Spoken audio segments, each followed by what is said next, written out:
Maniba-ibang gamit pang insurhensya ang na-recover kan tropa kang gobyerno, makalisa nangyari engkwentro sa Bagong Silang del Gallego, Camarines Sur. Marsudyes ka magkondusir ng panibagong operasyon ang tropa kang 81st Infantry Spartan Battalion sa nasambit na lugar. Ningkung sa induman tuminambad sa tropa ang 112 pidaso ng Litro M15 o C4.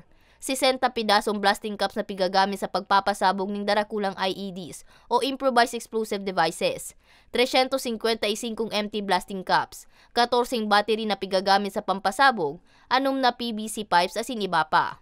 Malaking kawalan yun sapagkat mawalan sila ng yung mga materials na ginagamit nila sa paggawa nila ng bomba. At sa akin naman ay malaking bagay ito dahil napigilan natin yung posibleng karahasan na idulot nitong mga items na ito.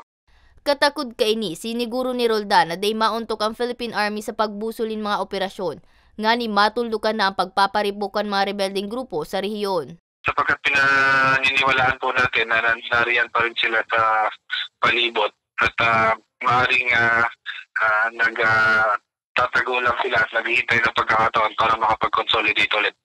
Hinagad man kan tagapagtaram ang kooperasyon kang publiko sa saindang mga kampanya kontra insurhensya. Unang-una ang aming paalala lang doon sa mga residente na malapit sa lugar na kung sakali mang may mapapalpad sa kanilang mga armadong grupo ay pagbigay alam secretly sa amin, sa mga sundalo, at kung siya naman ay nagpapahiwatig na siya ay magsusurrender ay ipagbigay alam pa rin sa amin nang sa ganun ay matulungan natin.